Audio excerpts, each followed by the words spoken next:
What if I told you the man who inspired Psycho, the Texas Chainsaw Massacre, and Silence of the Lambs wasn't a fictional monster, a quiet farmer from Wisconsin, whose farmhouse hid horrors no one could imagine. A place where silence hid something beyond imagination. This is the story of Ed Gein, the man history remembers as the Butcher of Plainfield. Tonight, we go beyond the headlines. We go inside the mind of a monster, and you might never look at your neighbors the same way again. Ed Gein was born August 27, 1906, in a remote Wisconsin farmhouse. His father, George, was an alcoholic. His mother, Augusta, was domineering, deeply religious, and obsessed with sin. She taught young Ed that women were evil, that desire was the path to ruin. Every day, Ed sat by her side, reading the Bible, but not the parts about kindness or forgiveness. Only punishment, death, and damnation. Can you imagine growing up where every thought of affection felt like a sin? His older brother Henry saw through her control, but one day, during a fire on the property, Henry died in a suspicious fire. The body had bruises, but no one questioned Ed, and no one would know if he had seen something he shouldn't have.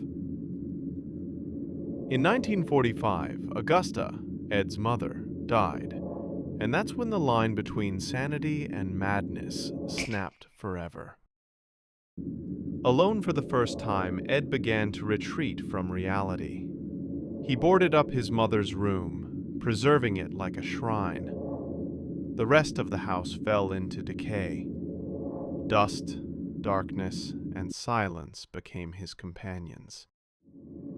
Night after night, he wandered cemeteries, digging up freshly buried women who reminded him of his mother. And from them, he built something else, something unholy.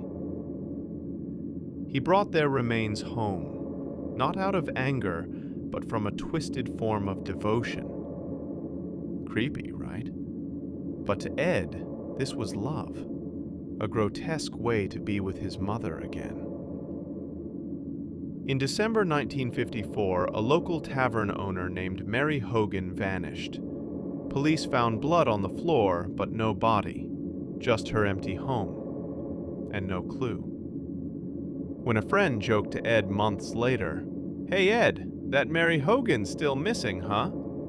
Ed smiled and said, "She's at my place." They all laughed. They thought he was joking, but he wasn't. 3 years later, November 16, 1957, Plainfield's hardware store owner, Bernice Warden, disappeared. Her son, Deputy Sheriff Frank Warden, found.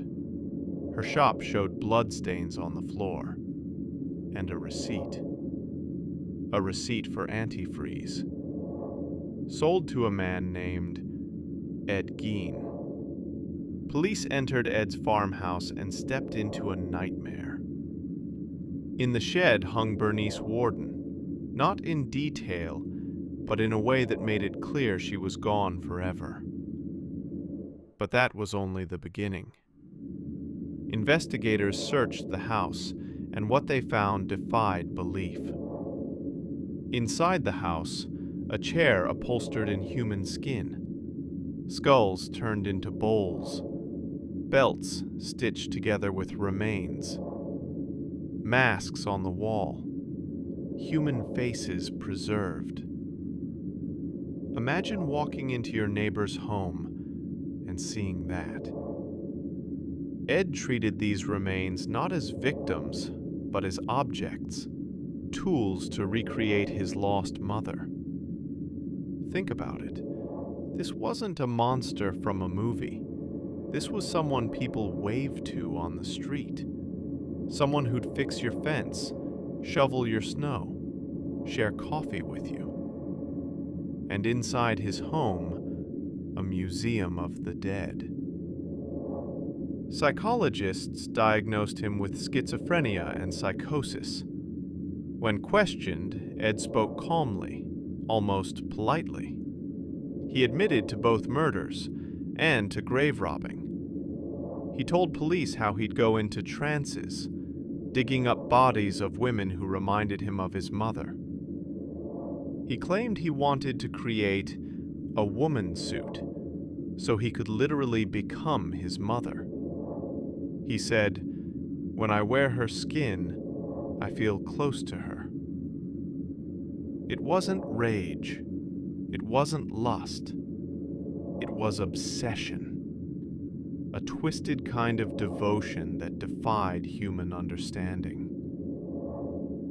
Ed was found not guilty by reason of insanity.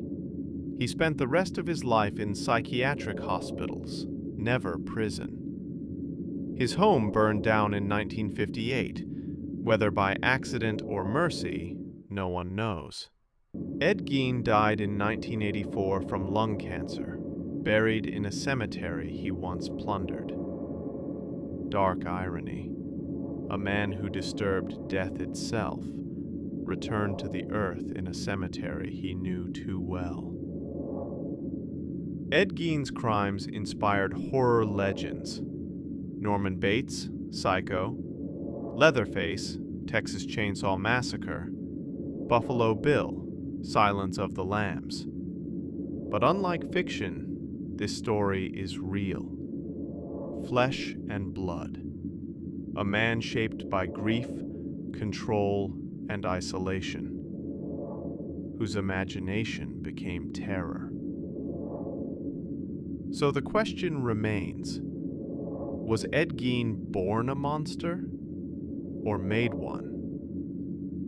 Was it his mother's control, his isolation, or the darkness in the human mind itself? Maybe the scariest part isn't what he did. It's realizing how normal he looked before it all began. Maybe monsters aren't born under full moons. Maybe they're made in homes that look just like ours. If you think you've seen dark stories before, wait till you see what hides beyond the next shadow. Thanks for watching. Think about it. Could this kind of case happen today? How many stories are still waiting to be solved? If you want more in-depth case studies where we explore the full story, the failures, and the breakthroughs, hit subscribe and share your thoughts. I'd love to hear what you feel after hearing this one.